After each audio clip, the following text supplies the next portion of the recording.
Nossa, eu tô cansada. Tá? Um dia era loucura. E você, amor? Tudo bem por aqui. Que bom que a gente vai poder gravar, tô feliz. Eu também. Eu amo, vamos fluindo então.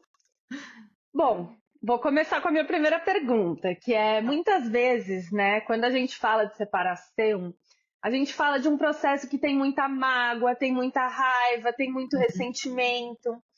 Então, como você acha que a gente poderia lidar com essa frustração, com essas emoções e expressar elas através da CNV de uma forma construtiva? Uhum. Nossa, muito legal, né? Porque eu fico pensando que nesse processo de sentir a mágoa, de sentir ressentimento, raiva, a tendência é muito querer vingar, querer ferir.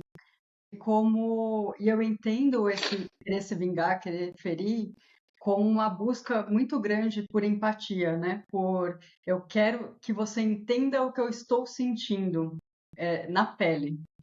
Então, eu quero que você sinta o mesmo que eu. Então, a CNV, quando ela vem ajudando a gente a entender qual é a nossa intenção, o que que eu estou sentindo, poder acolher o que eu estou sentindo e perceber, né? Porque a gente trabalha muito com intenção e impacto. Então, se eu continuar nesse processo de ferir o outro do jeito que eu estou me ferindo, será que ele vai entender mesmo o que eu estou sentindo? Ou será que eu só vou fazer um ciclo continuado de eu estou magoada, vou te magoar, e aí eu vou ser magoada, eu vou te magoar. Então, o processo de separação acaba ficando mais pesado, né? Esses sentimentos começam a ficar mais pesados, mais intensos, mais brigas, mais conflitos, mais desentendimentos. Então, eu acho que o que a CNV propõe muito que a gente perceba o que está sentindo e possa escolher, assim, tanto acolher que a gente está sentindo, né? Quanto escolher de qual forma eu quero expressar isso. E existe esse caminho, né, de poder expressar sem ferir o outro, e também de poder dar vazão, de legitimar esses sentimentos, né? Porque acho que uma outra coisa que acontece às vezes não, não devia estar sentindo mágoa, uma dificuldade muito grande de validar os nossos sentimentos e ou de passar por cima, fingir que não tem nada acontecendo, fingir que está tudo bem. E aí, só que continua tudo lá, né? E também, de alguma forma, sai na comunicação, sai na expressão. A vontade de ferir vem de outra camada, não vem de um lugar de percepção, né? Assim. Então, continua o processo, o conflito, o confronto.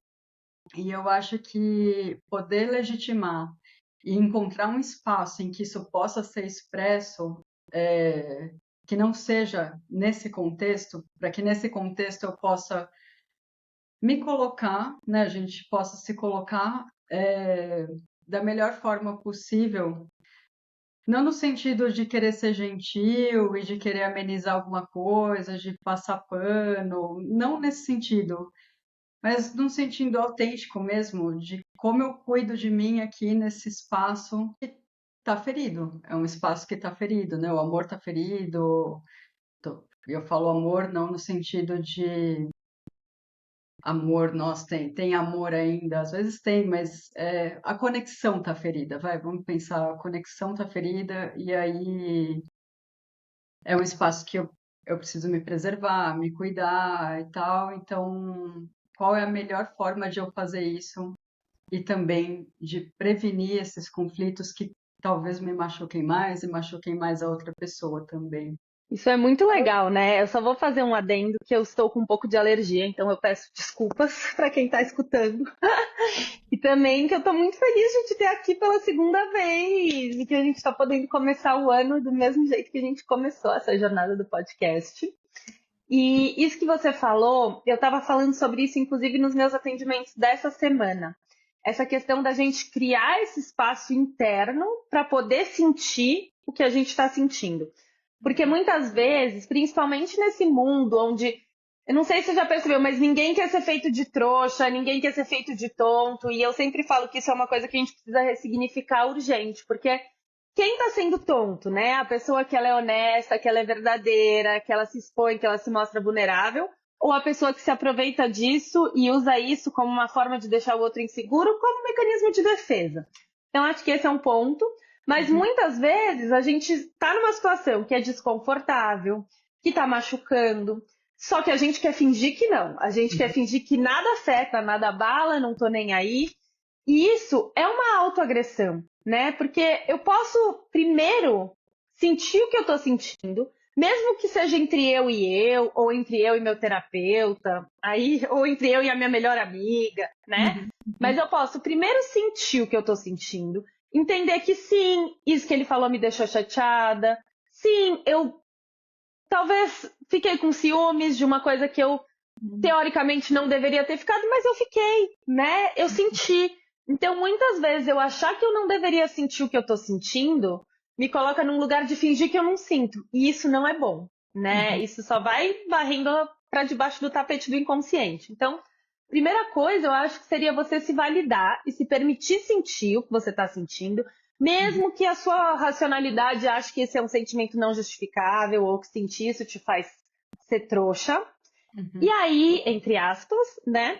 E aí sim, passar para um segundo passo de pensar em como eu vou comunicar isso. Então, realmente cabe eu comunicar isso? Realmente cabe eu falar dessa forma? Como eu posso falar, como você estava falando, para fazer o outro me entender? E aí também, eu lembro que a gente falou uma coisa bem legal no primeiro podcast, que é a questão de que a comunicação ela não é só a fala, ela é a escuta, né? Então, de pensar também como essa escuta está sendo recebida, como isso que eu estou falando vai ser recebido, e como eu venho escutando o que o outro fala, né? Isso faz sentido? Muito, Vicky, muito sentido. Nossa, eu achei muito legal que você trouxe essa camada de eu não quero ser feita de trouxa. Nossa, essa pega em mim. E aí, e eu percebo que quando eu tô com essa voz interna, é muito difícil eu acolher meu sentimento. É o lugar que eu quero, não, eu tô poderosa, eu tô bem, eu não vou ser feita de trouxa aqui.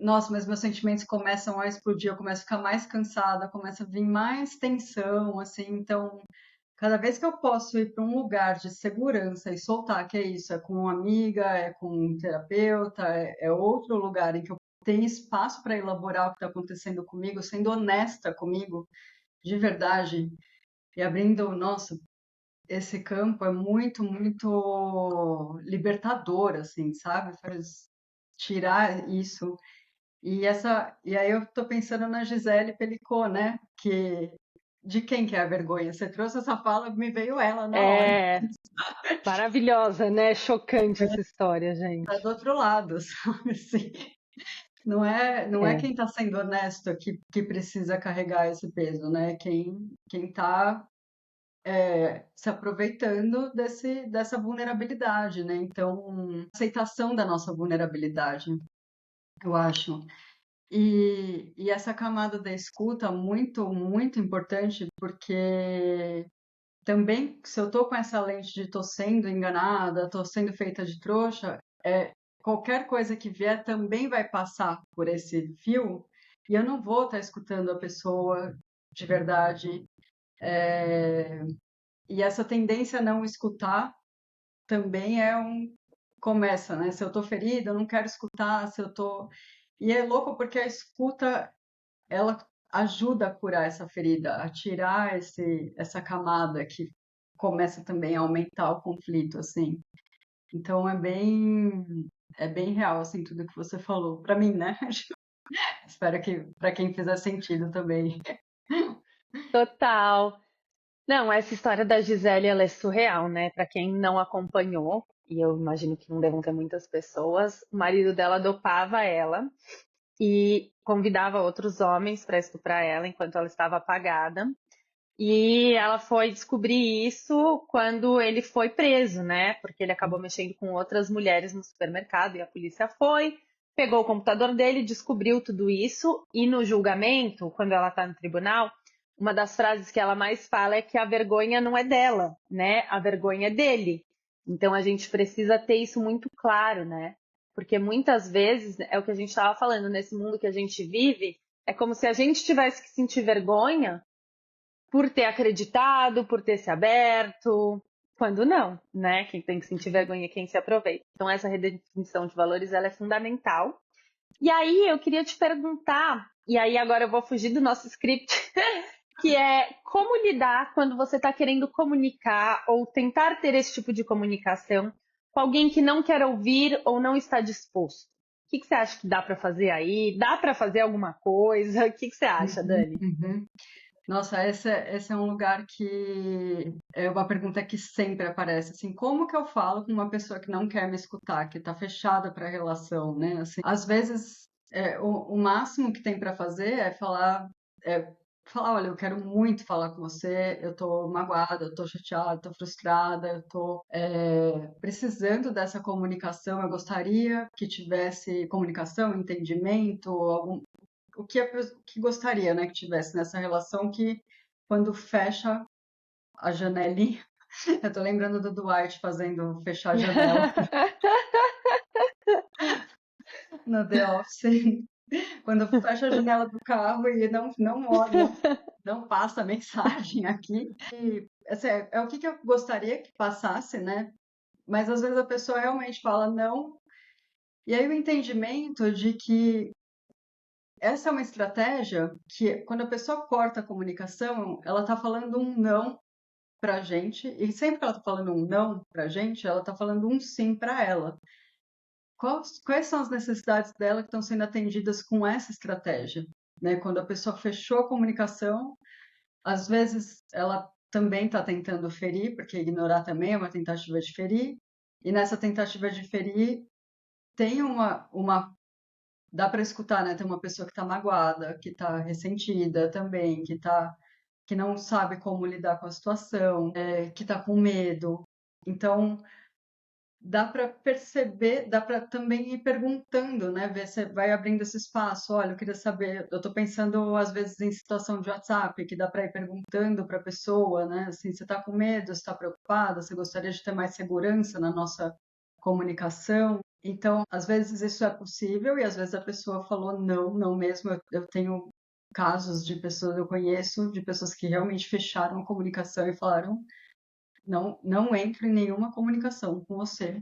As negociações que precisam acontecer, ok, não, sim, ok, é só isso, né? Relação, tem filho na relação, então alguns combinados precisam acontecer e aí fica só nesse monossilábico, mas não tem troca, né? Assim, e isso é um exemplo. Então, e aí o que acontece, né? Contando tudo isso, o máximo que dá para quem fica muito frustrado, que está, sei lá, se percebendo ignorado, que gostaria muito, está enlutando enlutando, né? A gente usa isso na CNV, que é ter o luto de não conseguir atender a necessidade de comunicação, por exemplo, né? E ela tá, de repente, se ficou mais nervosa, por que você não fala comigo? Porque a tendência, de repente, pode ser explodir mais e mais para cima, ou também ignorar. Então, poder entender que tem uma pessoa ali do lado que está atendendo necessidades, tem sentimentos também, e que ela encontrou essa estratégia para isso. Então, e aí isso não vai atender a necessidade de comunicação que a pessoa tem, e de outras coisas que gostaria dentro da comunicação, mas no mínimo acalma um pouco, sabendo que está lidando com outro ser humano e não precisa mais reagir ou explodindo ou ignorando também, podendo ter um pouco mais de paz interna em relação a isso e de repente pensando caminhos, né, de chamar um mediador, de chamar alguém que possa apoiar, pensar formas também, propor formas. E eu vejo que também, em alguns momentos, pode ser que isso aconteça, esse fechamento de comunicação, mas também é vivo, né? Mais para frente pode ser que haja uma disponibilidade, que aconteça alguma coisa, algum movimento, assim. É muito Total. Eu vago o que eu acredito. falei? Oi? Ou é muito Super vago o claro. que eu falei? Tá. Não, super claro. E eu achei muito válido isso que você falou, porque eu sou do tipo que eu acredito que a gente tem que respeitar o espaço do outro, principalmente ou inclusive quando esse espaço significa eu não quero falar com você, né? Uhum. Então eu acho que é muito importante da gente respeitar isso. Claro que eu não estou falando isso nos casos de tratamento de silêncio, quando a gente fala do silêncio como uma forma de manipulação, não é isso, né? Tanto que a gente falou nisso num outro podcast com a Isa. Mas assim, a gente precisa entender que o outro tem o direito de não querer falar com a gente, né? Que o outro tem o direito de querer o espaço dele. E às vezes o outro precisa desse espaço para poder se entender, porque muitas vezes, e eu estava fazendo um curso da Carol Tchoukia que ela fala isso e eu achei isso muito válido. Às vezes a gente quer respostas que o outro também não sabe, ele também não tem isso para dar. Então eu entendo que muitas vezes é frustrante a gente não saber o porquê, ou o que aconteceu, ou que a gente queira ter essa última conversa de novo e de novo. Mas às vezes a outra pessoa ela não sabe te dizer exatamente o que foi, o que aconteceu de fato. Às vezes é muito óbvio, mas às vezes teve um desencantamento. Às vezes eu não sei te dizer exatamente porque eu sinto isso, mas eu sinto isso. E às vezes eu preciso fechar você um pouco porque você está me confundindo para entender e depois poder abrir esse canal. Então acho importante a gente falar um pouco sobre isso. E aí você me disse da questão dos filhos, né? Então, ok. Quando não temos filhos, bens para dividir, coisas assim, fica mais fácil, a gente corta a comunicação e vai cada um para o lado. Mas e quando a gente tem filhos e precisa continuar esse diálogo? Tem alguma estratégia que você acha que a gente pode usar nesse sentido? Bom, quando eu penso nessa questão, acho que o que vem assim de preocupação, não sei se tanto de estratégia, né, especificamente, mas acho que uma primeira consciência também Tá. de às vezes o filho ele fica como um caminho de manipulação também.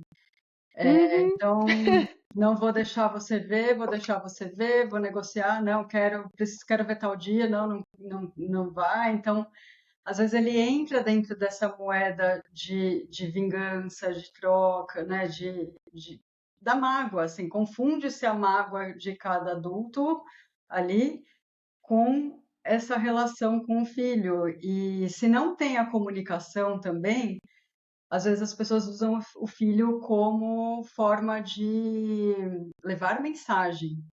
E aí, se é uma criança, isso é muito pesado para uma criança, né? Então, poder entender isso, e eu acho que uma coisa muito, muito importante também é reconhecer esse lado de ser eu sou adulto com os meus sentimentos e com as minhas necessidades, e eu sou responsável por cuidar disso, porque quanto menos eu cuido disso, mais sobra para a criança. Quanto mais eu entendo que essa separação, a dor que eu sinto da separação, a mágoa que eu sinto, a tristeza, a raiva, todos os sentimentos que estão presentes, e quanto mais eu processo isso como um adulto capaz, buscando estratégias de terapia, de conversas, de amizades, de espaços em que eu possa vivenciar isso, menos sobra para a criança, que é a que mais também.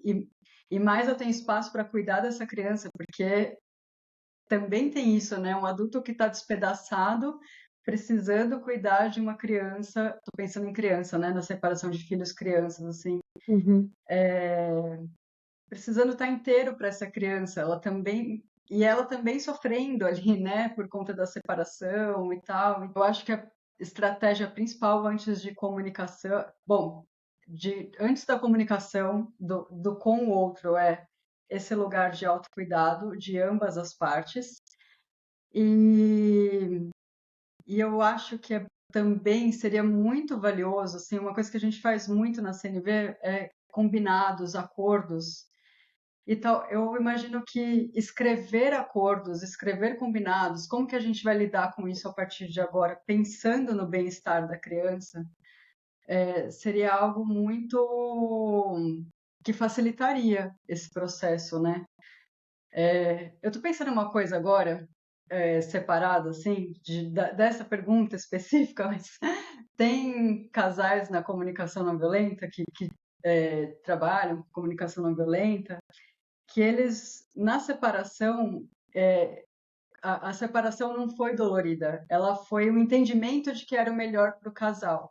Então eles fizeram uma festa do divórcio e chamaram os amigos para celebrar, porque eles tinham esse entendimento, né? A CNV é muito da gente entender quais são as nossas necessidades e essa relação está suprindo as necessidades que eu tenho.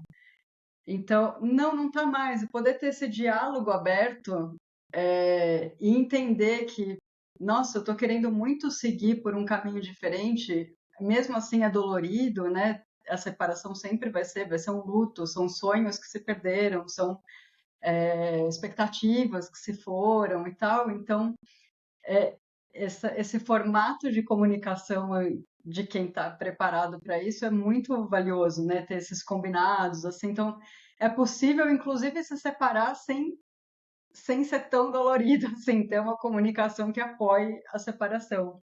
E aí eu estou pensando isso nessa questão dos filhos, né? Se puder ter essa maturidade, perceber essa maturidade antes da separação, poder fazer acordos, né? Como que a gente vai lidar com a nossa comunicação, com as nossas dores, com como que vai ser a relação, os combinados em relação aos estudos, as coisas todas que envolvem, as decisões conjuntas que envolvem o bem-estar da criança. Como que a gente vai fazer a partir de agora, pensando que é uma criança que precisa? Como que eu lido com as minhas dores, mas eu também lido com o prático, né? Assim, então, acho que são essas ideias que me vêm de poder fazer combinados concretos e acho que e escrever, inclusive, ter por escrito para poder lembrar, olha, tá vendo isso aqui? Tá sendo desrespeitado. Esse ponto aqui passou do limite, vamos lá, né? E revisar, porque o combinado no começo é um, mas depois dá para ir descobrindo que é outro. Um mundo muito ideal, né? Assim, às vezes eu até tô falando isso e parece que, tipo, nossa, é muito idealizado, mas eu acho que vale o esforço, sabe? Total, eu acho isso maravilhoso. Bom, eu sou filha de pais separados, né? E eu fui essa criança que você descreveu, total. Então, eu acho muito válido a gente falar sobre isso e ter esse ponto de referência ideal como uma direção. É óbvio que nunca vai ser assim a coisa mais perfeita do mundo e vamos fazer a festa do divórcio. Isso é 0,00001%. Uhum. Mas é legal a gente saber que isso existe, que isso é possível, que a gente pode se inspirar em histórias assim e pensar como isso seria aplicável na minha vida, né? Então, acho isso muito interessante, assim. E realmente tomar esse cuidado, né, para não usar as crianças como uma ferramenta ali no meio, porque é muito ruim, assim. É Uhum. péssimo. E Sinto em muito disso. relação. Ah, obrigada. Não, bom poder estar falando isso para as próximas gerações, não é mesmo? Sim, sim. Então, tudo que a gente puder subverter, né, para que as pessoas não precisem passar pelo que a gente passou. E hoje em dia, inclusive, eu tenho essa visão que você falou. Então, muito fica nessa coisa, né? Monogamia, não monogamia.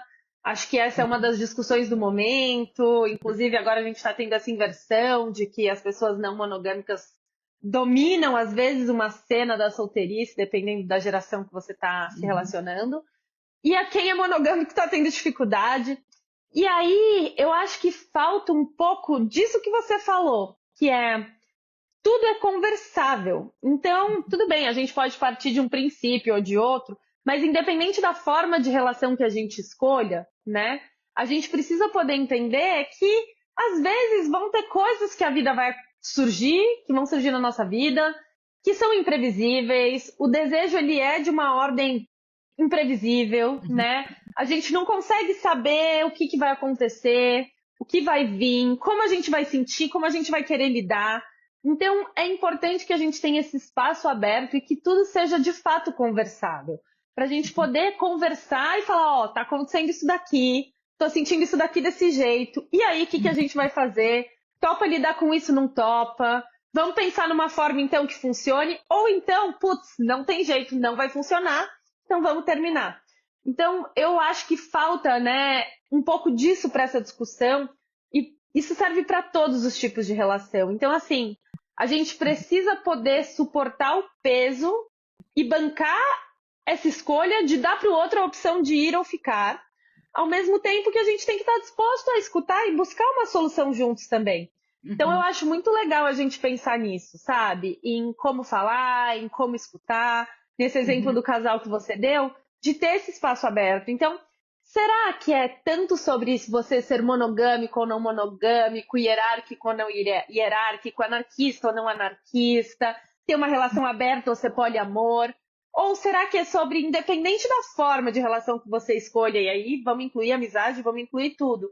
Será que não é sobre a gente ter um espaço aberto para poder comunicar e saber que o outro lá do outro lado está buscando entender, está buscando ouvir com os melhores ouvidos, vou colocar uhum, assim, uhum, uhum, né? E saber que a gente também está fazendo isso, né? Que a gente vai falar coisas que não vão ser usadas contra a gente depois, que não vão ser jogadas na nossa cara durante uma uhum, briga, que não vão ser usadas como instrumentos de manipulação.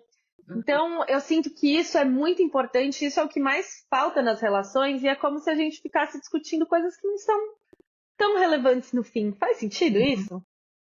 Faz muito, muito sentido, assim, eu acho que a base da relação, de qualquer relação, tem muito dessa confiança, dessa construção de confiança, e ela acontece muito na comunicação, não é no que eu sou, deixo de ser,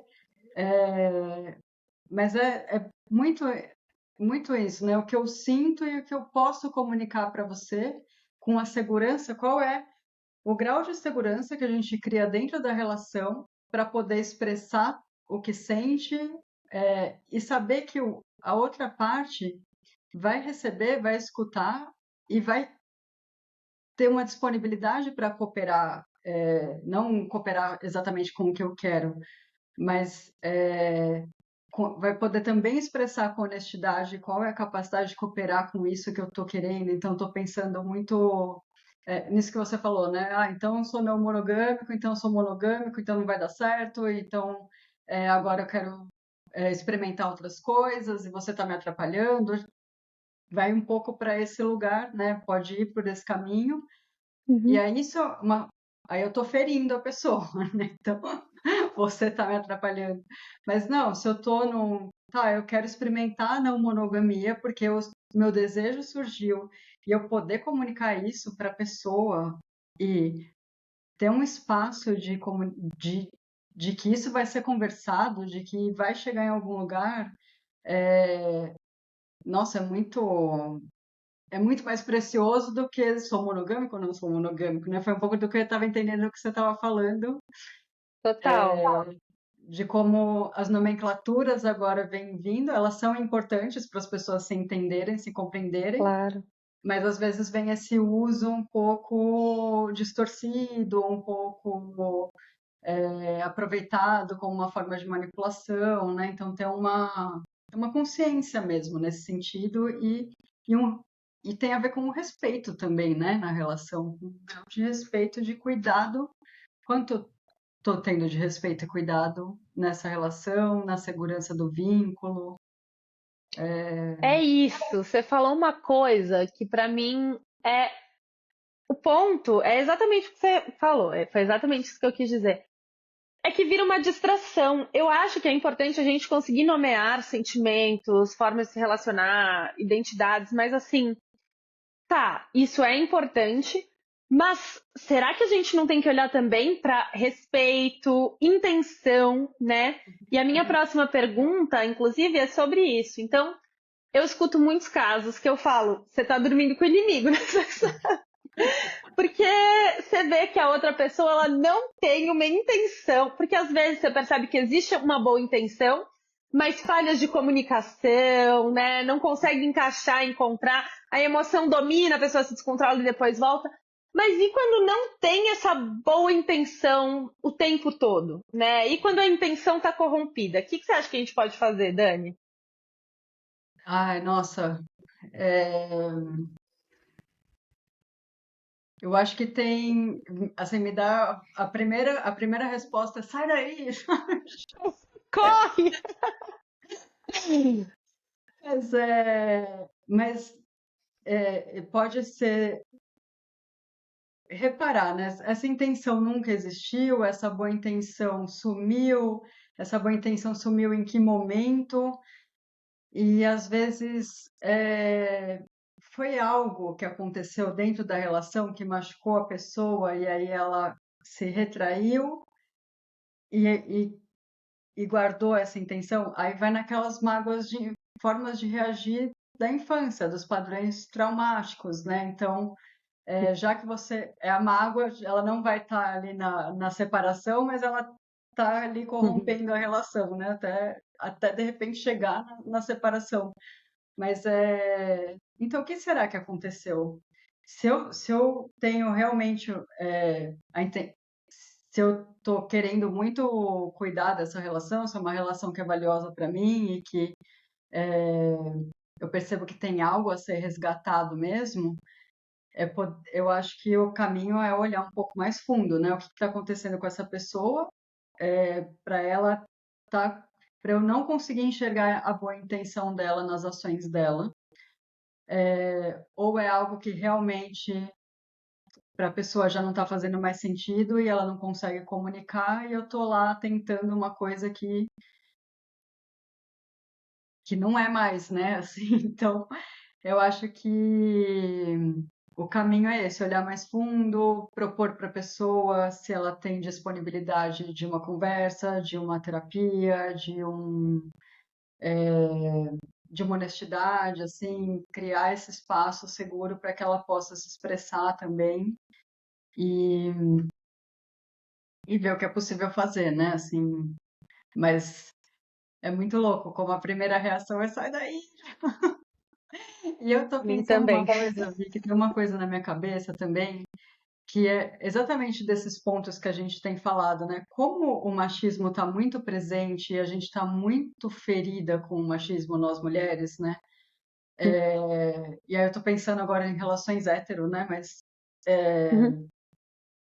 a tendência, eu vejo uma tendência a olhar o homem um pouco como inimigo, tá nessa lente, sabe? Sempre, e ele tá me prejudicando. A, a não boa intenção é justificada como machismo, mas aí eu deixo de olhar o indivíduo, tá dentro do machismo, do patriarcado e tal, e eu Uhum. deixo de olhar um indivíduo que também está sofrendo por causa do machismo e do patriarcado. Pode ser alguma coisa nesse sentido, ou pode ser a lente com a qual eu estou escutando isso que eu estou vendo está atravessando essa percepção de eu estou achando que eu sou vítima de um machismo. Eu estou usando palavras aqui que às vezes me deixam um pouco preocupada, porque quando eu falo vítima, eu não quero Uhum. desmerecer a dor, e não é o vitimismo, né? Você está sendo vitiminha, não. Existe vítima real, mas é só um lugar de quando. É o mesmo de, eu estou sendo enganada, não quero ser enganada.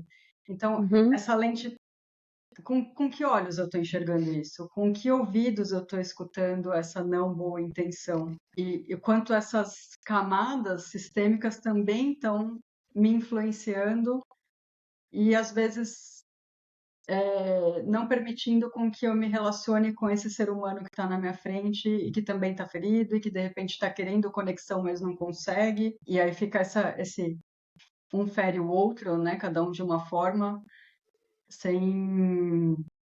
E aí vem aquela imagem, né, dos dois adultos de costas e as duas crianças se tocando.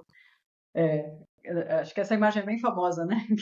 É uma Uhum. escultura, Super. assim, né? Por fora são dois adultos, de costas um para o outro, magoados, e por dentro são duas crianças se tocando, assim, tentando dar a mão e se ver. Tô pensando em uma coisa, acho que os cursos de Tantra ajudam muito também, né, nessa reconexão.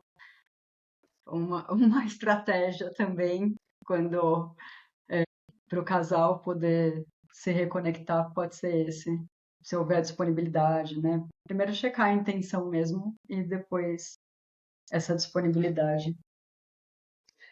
Eu achei isso que você falou maravilhoso. E é claro que aqui eu quero reforçar essa ressalva que são casos e casos, né? A gente não está falando aqui, aí eu vou fazer esse recorte, de casos de abuso, de relações com pessoas narcisistas ou com transtorno de personalidade antissocial. Não é isso. Mas eu entendo isso que você traz, que é até esse movimento que a gente vem vivendo do heteropessimismo.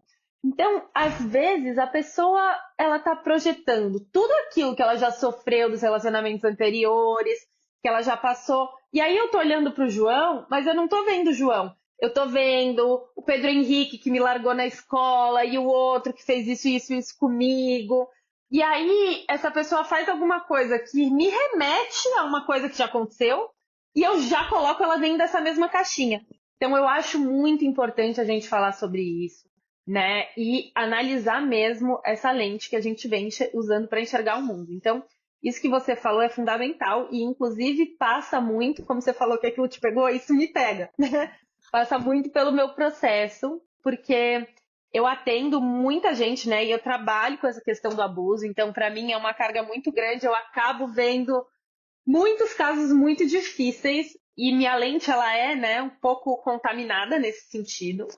Ao Uhum. mesmo tempo que a gente precisa sim fazer esse exercício, porque existem homens legais, existem pessoas incríveis. Eu conheço, inclusive, histórias de casais, de mulheres que têm parceiros incríveis, tenho amigos incríveis. Então, assim, esses homens, eles existem, né? A gente não pode esquecer que eles existem.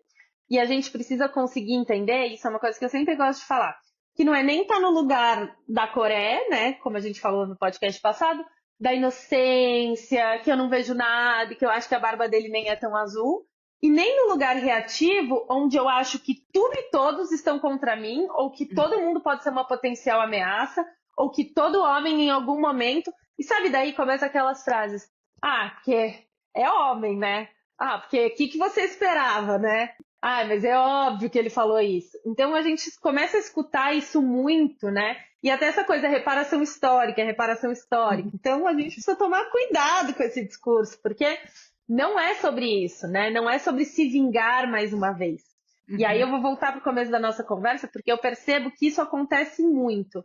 Então começa a virar uma vingança e eu não vejo que eu tô alimentando esse padrão vingativo junto com o outro. Então muitas vezes eu só falo, nossa, mas ele fez isso comigo, mas ele ficou com outras pessoas na minha frente. E aí eu fui lá e mandei uma foto pro meu ex-namorado. E aí eu fui lá e mandei uma mensagem pro meu ex-ficante, porque também.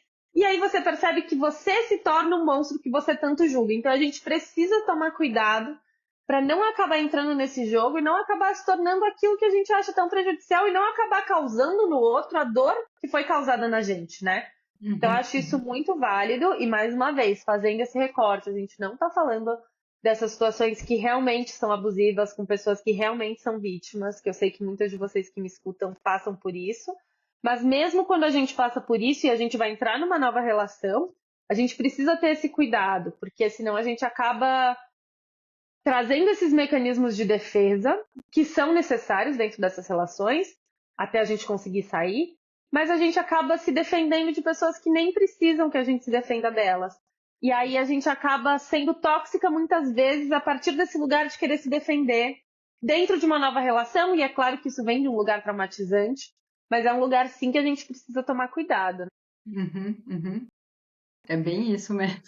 Eu achei muito bom que você falou que tem a ver com o discurso de os homens são machistas e era homem mesmo e tal. Se eu estou usando esse discurso como uma forma de vingança e de manipulação também, assim. Então acho que essa percepção, né, de reparação histórica e tudo isso, tudo é muito importante. Mas, e aí tem a responsabilidade, é tão importante que também tem a minha responsabilidade de saber como eu estou usando esse discurso, de para qual direção eu estou dando para esse discurso. Eu estou usando ele para embater de novo, para vingar de novo, só vai continuar o ciclo, né? Então, e nada de errado com quem já fez isso. Eu já fiz isso várias vezes. Várias. Eu também. E aí, a questão acho que não é, nossa, não pode fazer isso, não fiz isso, mas, opa, percebi que estou fazendo isso. Isso não vai cuidar de mim, isso não vai cuidar do outro, não vai cuidar da relação. Então, tem outro caminho melhor para mim, para nós, para o todo? Às vezes eu falo para nós, mas eu tô tão na vingança que eu não quero saber do outro que se dane. Mas, tipo, tem um caminho melhor para mim? Pelo menos isso, sabe? Sim. E aí a gente precisa tomar muito cuidado com isso, né? Principalmente quando a gente vive nessa sociedade que é uma sociedade do narcisismo. Uhum. E às vezes eu querendo me defender, acabo me tornando mais uma vez a pessoa tóxica que eu tanto julgo. Então acho que a gente precisa tomar cuidado. E aí eu queria trazer de volta para esse lugar, então, de como a gente pode usar a CNV para colocar limites saudáveis. Então, ok, não entrar nesse padrão de vingança não significa que eu também não vou colocar meus limites e também Uhum. não vou me proteger e me defender. A questão é a forma como a gente está fazendo isso, né? E aí, como Ah, poderia ser uma forma mais isso aí. saudável da gente fazer isso, Dani? É sempre um desafio, né, Vicky? Assim, mas eu acho que é falar mesmo, assim, olha, falar, ó, você pode vir até aqui. Eu não, por exemplo, você até falou, né, ah, ele ficou com pessoas na minha frente. Eu não quero ver você ficando com pessoas na minha frente, isso é uma coisa importante para mim. Deixar, acho que muito, ser muito específico, até quanto mais específico conseguir ser sobre, ó, eu não quero que você venha na minha casa, eu não quero que você faça tal coisa. Acho que os combinados assim, de quais comportamentos você espera da pessoa e conforme vai acontecendo, porque é maleável, né, assim, Uhum. poder falar, olha, aqui você passou do meu limite. Eu não quero escutar tal coisa, eu não quero falar tal coisa. Nesse momento eu preciso de silêncio, por exemplo, até a situação, olha, eu preciso fechar a comunicação nesse momento, eu vou ficar 3 dias quieta, eu não quero mensagem, eu não quero saber de você em nenhum lugar. Então, isso é uma coisa. Essa questão com parentes, às vezes, né, com pessoas que vêm da Pitaco também, por que você não faz isso, por que você não faz aquilo? Ai, não chora, não fica triste, vai passar, vai superar. Poder falar, olha, quando você me fala isso, não me ajuda, sabe? Assim, eu percebo a sua intenção de me ajudar, mas isso acaba me atrapalhando. Então, por favor, você pode não falar isso, né? Ou até dizer, eu gostaria mais que você me desse um abraço, falasse tá tudo bem, vai ficar tudo bem. Eu tô aqui com você. É realmente difícil passar pelo que você está passando. Eu gostaria muito mais de escutar isso de você do que de, tô pensando num parente que Uhum. tem essa capacidade de perceber isso também, assim, do que escutar o que você estava falando. Dad, vai passar, tá tudo bem, não chora, você é muito bonita, vai dar tudo certo, sabe? Não é o que eu quero escutar nesse momento, eu quero espaço para. Eu acho que uma coisa que já aconteceu comigo é isso, né? De alguém vir e querer muito me tirar do sofrimento. Vamos fazer tal coisa, vamos. E naquele momento eu só quero a minha concha, sabe? Eu quero espaço para chorar mesmo, para ficar, deixar todo esse sentimento fluir e tudo. E permitir esse espaço para a tristeza. E às vezes as pessoas querem te animar, te deixar sair do lugar. Então, olha, eu tô aqui no meu canto, eu preciso ter espaço para meus sentimentos e tá tudo bem. Não precisa me animar, pode ficar tranquilo na sua, assim, tranquila, né? Então, acho que são formas de colocar limites que podem, inclusive, ser cuidadosas, a pessoa entender, quanto mais ela entende qual é a necessidade também que a gente está atendendo, é mais fácil dela respeitar. Então, se eu falo, né, olha, eu preciso do meu espaço, eu preciso de cuidado comigo, de autopreservação, de tempo para chorar, para ficar triste, de conseguir isso e depois em algum momento eu melhoro, assim. Quando você interrompe isso, quando você tenta me animar, isso acaba me abalando mais do que me ajudando, assim. Então, você pode fazer diferente, você pode me dar esse espaço. Eu realmente preciso disso, né? Então, quando eu conto o que eu preciso, é mais fácil do outro entender que aquele comportamento não está colaborando com o que eu preciso, com a minha necessidade, e que ele pode colaborar, vai colaborar muito mais se acontecer de outra forma. Se eu fecho a comunicação para a pessoa que está, eu preciso de tempo, eu preciso elaborar o que está acontecendo comigo, e eu quero ficar pelo menos 3 dias sem ver a sua cara. É um limite, sabe? Lide com isso agora. Não, total, eu acho isso maravilhoso. E eu quero reforçar um ponto que você falou, que é as pessoas elas não sabem segurar esse espaço para tristeza mesmo. Então, é muito importante que a gente aprenda a fazer isso para nós e para o outro. A gente vive, né, nessa sociedade, nessa cultura, até da positividade tóxica. Então, você não pode estar triste. Está triste, toma um remedinho. Tá triste, não vai ser produtivo, então vamos pra balada. Então, vamos tomar um drink. Então, sai com outra pessoa, não vai ficar aí chorando. E aí, quando a gente entra nesse lugar de não se permitir sentir os nossos sentimentos, a gente tende a fazer isso pro outro, achando que a gente está ajudando, mas a gente não tá, né? A gente precisa segurar esse espaço e às vezes só tá lá pra pessoa poder chorar, se descabelar, gritar, reclamar, xingar. Então, assim, talvez o que você possa fazer, e eu gosto muito disso, é segurar esse espaço, né? Suportar esse espaço e deixar a pessoa descarregar o que ela precisa descarregar, sem tentar interferir ou transformar, porque só o fato dela poder expressar aquilo por si só já é transformador. Então, acho que isso é realmente um ponto muito válido quando a gente fala de términos, né? E da gente fazer isso para nós mesmos e, claro, poder fazer isso para os outros. Como sempre, nosso tempo voou, né? Eu ficaria aqui mais Nossa, horas e horas rápido. falando com você, foi muito rápido. Mas precisamos encerrar. Quero te agradecer muito por estar aqui de novo. Muito obrigada, eu amei. Vamos marcar mais vezes. E estou muito agradecida de estar aqui de novo, de estar a segunda vez. Assim, nossa, isso é muito legal. Estou muito contente mesmo. Que bom, É eu muito bom te também. ver trocar com você. Ai, sim, toda vez é muito gostoso. E queria falar para você contar para quem está escutando a gente até agora. Queria agradecer quem está escutando a gente até agora. Falar que se vocês tiverem alguma dúvida, sempre nossos canais estão abertos. Se vocês quiserem sugerir temas também, sempre os canais estão abertos. Inclusive, esse episódio foi pedido por vocês, né? Da gente falar de comunicação não violenta para quem está se separando. E queria pedir para você contar um pouquinho para as pessoas onde elas podem te encontrar, onde elas podem saber mais do seu trabalho. Uhum. Tem meu site www.danielleputnock.com.br e tem meu Instagram também, Daniele Putnock, Danile.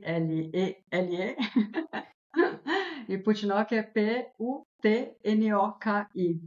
Aí me encontrem lá que tem bastante. Vai ser legal conhecer mais pessoas, saber quem estava aqui e. E é isso. Eu já apoiei casais, eu já apoiei pessoas que estavam em processo de separação, foi muito legal. Teve uma pessoa que, desculpa, muito rapidinho, teve Pode, uma pode. pessoa que me procurou porque ela queria restaurar a relação e na descoberta com ela descobriu, no processo, né, de estar em conexão com as necessidades dela, ela descobriu que ela não queria mais estar nesse relacionamento. Então ela conseguiu chegar num fim com mais tranquilidade. Ela falou: eu vim para restaurar a relação, mas eu saí sem a relação, mas era o que eu queria, entendeu? Que bom, isso é muito maravilhoso, né? Como a gente vai se descobrindo. Bom, muito obrigada. Eu vou deixar os links Obrigada, aqui Vivi. embaixo para quem quiser te chamar. E a gente se vê numa próxima. Sim, Beijo. beijo.